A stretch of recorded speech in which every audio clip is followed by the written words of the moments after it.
Jai Hind students, welcome to my YouTube channel. Students, every morning you have two choices. Continue to sleep with your dreams or wake up and chase them. Students, we must believe that we are gifted for something and that this thing at whatever cost must be gained. So students, work hard and pursue your dreams. With that positive note, students, let's begin today's session. Today, we are again going to discuss some very important numericals based on interference of light. So, let's begin with the first question. It's a pretty important one.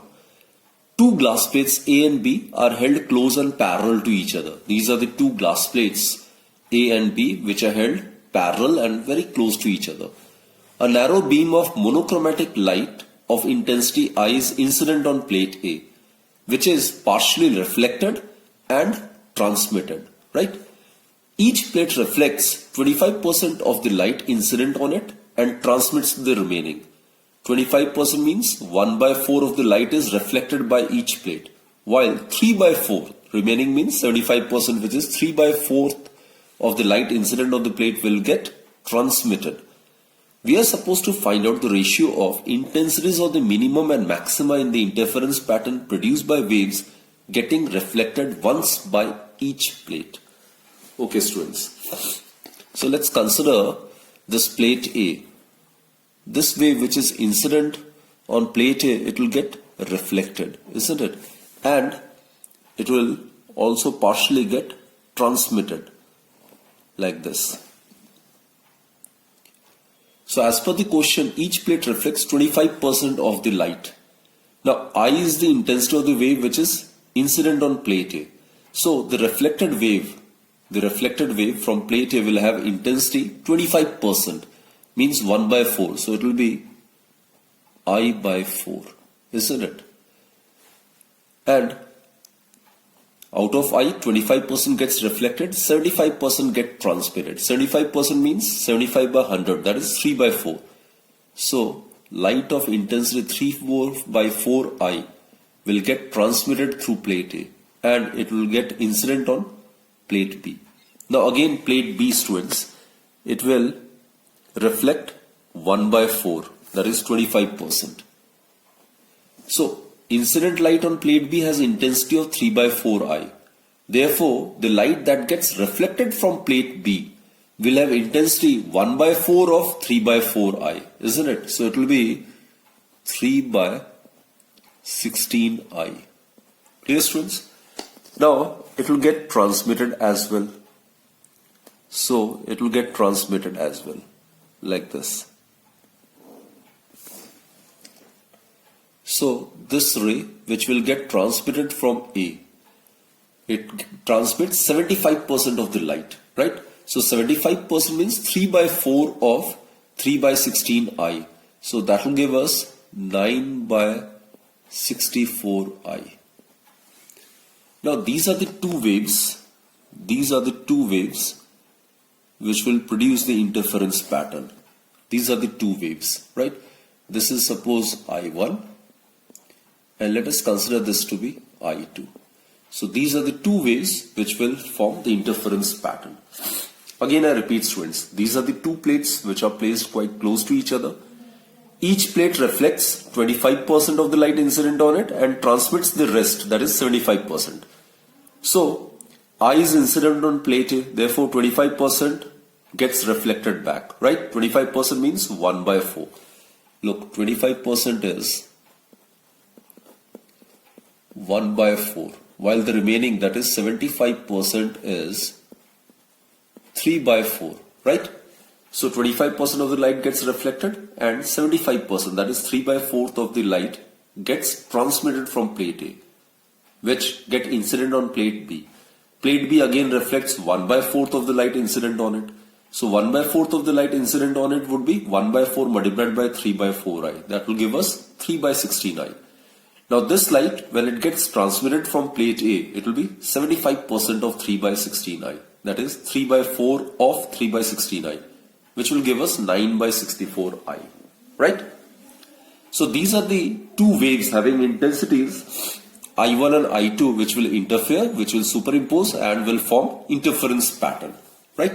So I1 is I by 4 and I2, the intensity of the other wave, that is 9 by 64I, isn't it? Therefore, students, I1 by I2, it would be equal to I by 4 multiplied by 64 by 9I. So it will be equal to 16, right? So students, 64 by 9I. So it will be 16 by 9 actually, right? And I1 by I2 is also equal to, intensity is directly proportional to the square of the amplitude. So it will be equal to A1 square divided by A2 square. If A1, A2 are the amplitudes of the two waves, isn't it? So it is 16 by 9. That is A1 by A2 is equal to 4 by 3. Clear, students? Put this as equation 1. Now we are supposed to find out the ratio of intensities of minima and maxima. So this is to be found. I minima divided by I maxima. This is to be obtained. I minima is A1 minus A2 whole square. I maxima is A1 plus A2 whole square.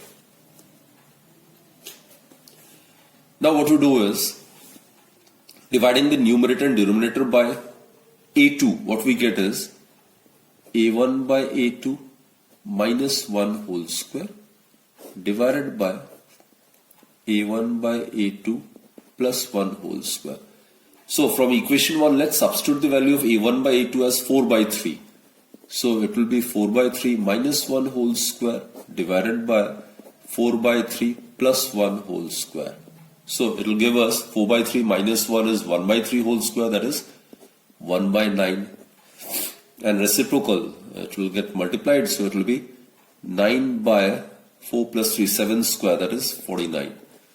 Therefore, students, the ratio of the intensities of the minima and maxima in the interference pattern produced by these two waves having intensities I1 and I2 would be equal to 1 by 49. So this is the answer, 1 by 49, right? This was indeed a very, very good and interesting question. Okay, now let's proceed to the next question. Consider interference between waves from two sources of intensities I and 4I. Here, in the question it is given that I1 is equal to I and the intensity of the other wave, it is given to be 4I. We are supposed to find the intensities at the points where the phase difference is pi by 2 and pi. Now the formula to be used is resultant intensity is, formula is I1 plus I2 plus twice root I1 root I2 cosine of the constant phase angle between them, right? I1, I2 are the intensities of the two sources under consideration. In terms of amplitude, I net is given by A1 square plus A2 square plus twice A1, A2 cos phi. And in terms of intensity of the two sources, it's given by this particular expression. So let's try to find out the answer of the first part. Net intensity. I1 is I plus I2 is 4I plus 2 root I. In place of I2, substitute 4I cos, the phase difference is pi by 2.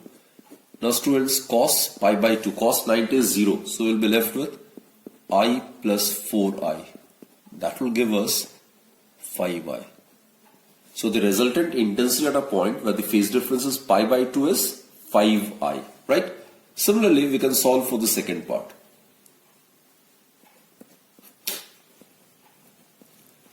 Resultant intensity in the second case where the phase difference is given to be pi. So again, in place of I1, we are supposed to substitute the value as I. In place of I2, write 4I.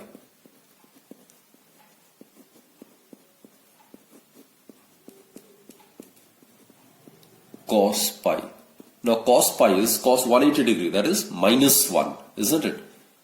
Cos 180 degree or cos pi is minus 1. Therefore, what we get is I plus 4i plus root 4 is 2, 2 to 4, we get 4i multiplied by minus 1. Cos 180 degree is minus 1. Minus 4i plus 4i get cancelled. So the resultant intensity at the point where the phase difference is pi is I. Right, students? What change is observed in interference pattern of YDSE if one of the two slits is painted so that it transmits half the light intensity of the other? It's a very good conceptual question, students. Now case 1 is when the slit is not painted. Now, as you are aware, in the case of YDSE, we make use of coherent sources where the intensity or the amplitude of the two sources of the light emitted by the two sources, coherent sources, are equal. That is, A1 square is equal to A2 square is equal to I. Say, I is the intensity, it's equal to the square of the amplitude, isn't it? Therefore, students, I maxima, we are aware, it is equal to A1 plus A2 whole square. A1, A2 are the amplitude of the waves emitted by the two coherent sources. And in the case of coherent sources, the amplitude of the waves emitted are equal. So we get A1, it may be written as root I. A2 is also equal to root I. This is in terms of intensity. So that will give us 4I. So at the points of constructive interference or at the positions of bright band, the intensity is maximum, which is equal to 4 times I, right? While on the other hand, at the points of destructive interference or the positions of dark band, complete darkness is observed. It is because the resultant intensity at the points of destructive interference is 0, right? This is when the slit is not painted. Now consider the second scenario, students. When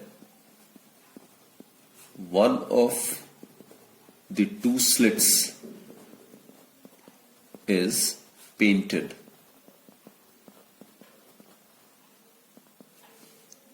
Now, in this case, students, it is given in the question that the slit which is not painted, the intensity of the light wave emitted from that slit will remain same, isn't it? While the slit that is painted, it transmits half the light intensity of the other. So it would be equal to I by 2, right? Therefore, I max over here, it would be equal to square root of I, and in the other case A2, in place of A2 we'll write square root of I by 2, isn't it? That is I by root 2 whole square.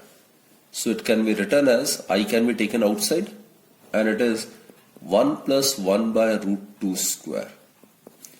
It will be I 1 plus 1 by root 2 is 0.707. So it will become 1.707 whole square, and 1.7 square, it is about 2.914. So it will give us 2.914 I. So basically, when one of the two slits is painted, then the intensity of the bright band, it decreases from 4I to 2.914 I. Clear, students? While minimum intensity would be root I minus root I by 2 whole square. It would be root I by 2, right? So I can be taken outside. So it will be 1 minus 1 by root 2. So it will be I 1 minus 0.707 square. So 1 minus 0.7 is 0.3. 0.3 square is about 0.09. So it is 0.707. So it comes out to be about 0.086 I. So students, therefore, on painting one of the two slits, the intensity of the maxima will decrease from 4i to 2.914i. While on the other hand, the intensity of the minima will increase from 0 to 0.086i. Right? What is the effect on the interference fringes in Young's double slit experimental setup due to each of the following operations? First is when the screen is moved away from the plane of the slits. Now, in order to answer this question, we must be aware of the formula for the fringe width. So, we know that the fringe width is given by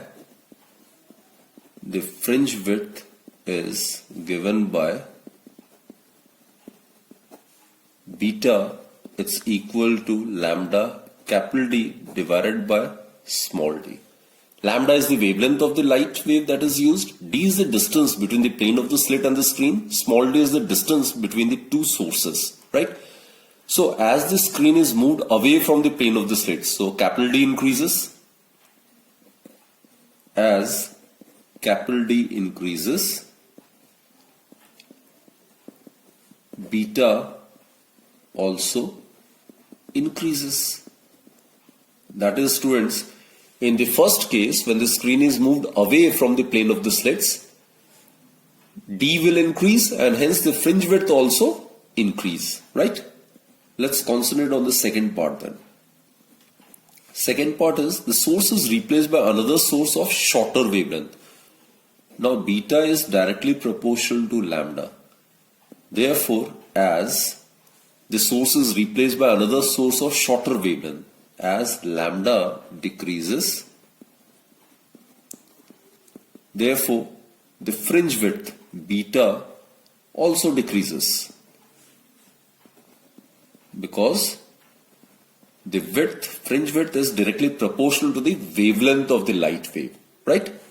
Now let's consider on the C part. The monochromatic source is replaced by a source of white light. This is an interesting question, students. Now in this case, what happens is the different colors of white light will produce different interference pattern.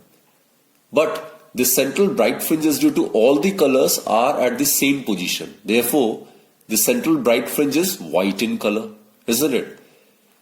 I repeat, students, the different colors of white light will produce different interference patterns. But the central bright fringe due to all the colors must be at the same position. So as a result, the central bright fringe is white in color. Right? Now, students, we are aware in the visible spectrum, VIVGUR, red color, it possesses maximum wavelength, while the wavelength of the violet, it is minimum. It is in this order, right? Now, since the wavelength of the blue light is smallest, blue indigo or violet light is smallest, while the red is maximum, isn't it? The fringe which is closest on either side of the central white fringe would be blue, and the farthest it will be red. And obviously beyond a few fringes, no clear fringe pattern is visible. So basically, students, when the monochromatic source is replaced by a source of white light, then what happens is different colors of white light will produce different interference pattern. White light is composed of the 7 constituent colors. So different colors of white light will produce different interference pattern. But the central bright fringe due to all the colors are at the same position. Therefore, the central bright fringe is white in color, right? And then I have stated that since blue, indigo or violet, these are having small wavelengths, while the red color is having maximum wavelength and beta is directly proportional to lambda. So the fringe closest on either side of the central white fringe is blue and the farthest one would be red. Okay, next question is, in Young's double slit experimental setup, the two slits are 0.5 millimeter apart. The screen is placed 1 meter away from the slits, and the distance of the 11th fringe from the first fringe is given to be 1 centimeter. We are supposed to calculate the wavelength of the light used. So let's write down the given information first. Now small d, which is the distance between the two slits, it's given to be 0.5 millimeter, which is equal to 0.5 into 10 raised to power minus 3 meter, right? Now distance between the plane of the slits and the screen is given to be 1 meter. And also students, the distance, this is very important information, the distance between the 11th fringe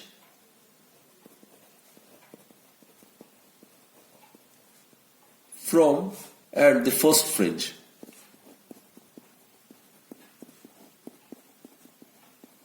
It is given and it is obviously equal to the width of 10 fringes obviously. So this is the fact which will be make use of in solving this numerical, right?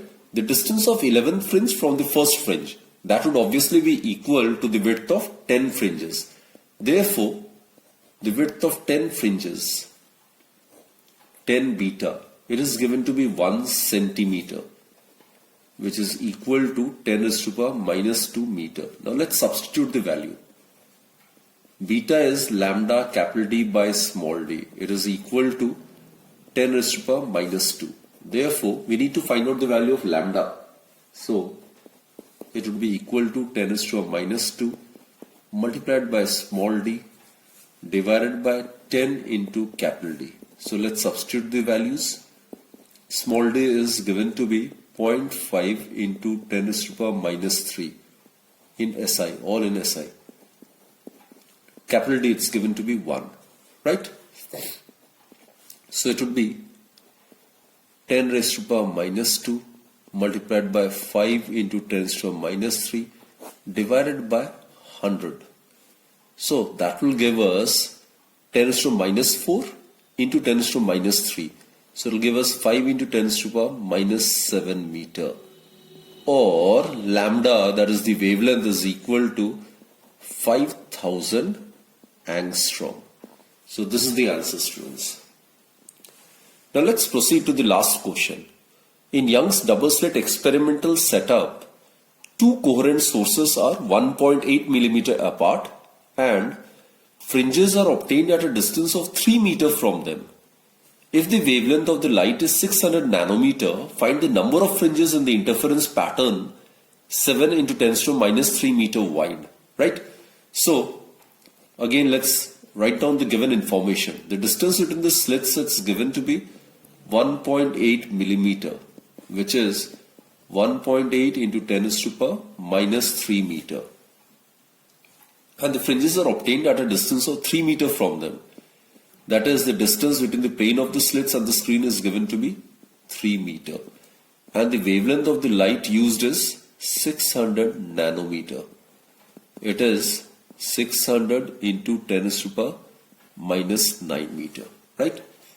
First, let's find out the fringe width. So fringe width, we are aware it is given by beta, it's equal to lambda capital D divided by small d. So let's substitute the value.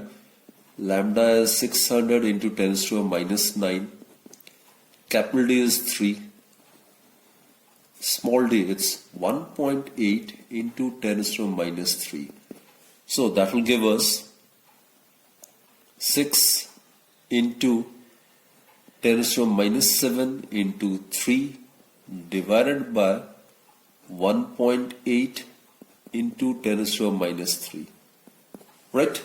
So that will give us, it will be equal to 6.6, isn't it? So that will give us 10 multiplied by 10 to power minus 7 divided by 10 to power minus 3. So that in turn will give us 10 to the power 4 into 10 to the power minus 7. So it will give us 10 to the power minus 3 meter. Therefore, the fringe width is obtained to be 10 raised to the power minus 3 meter. Now students, we are supposed to calculate the number of fringes in the interference pattern which is 7 into 10 to the minus 3 meter wide. So therefore, the required number of fringes, it will certainly be equal to, suppose it is n, and it will be equal to the width of the interference pattern divided by the fringe width of each fringe, right? So x, it's given to be 7 into 10 to the power minus 3. Beta, it is obtained to be 10 to the minus 3. So these two get cancelled, so you're left with 7. So therefore 7 fringes are contained in the interference pattern of 7 into 10 to the minus 3 meter wide, right? So the number of fringes is 7. So students, we have done all the questions. So I hope you have understood the concepts involved in each and every numerical, right? So that's it for this particular session, students. Do take very good care of yourself and keep watching my videos, and do join me in my next video then. Till then, keep healthy, keep smiling, and stay fit. Thank you.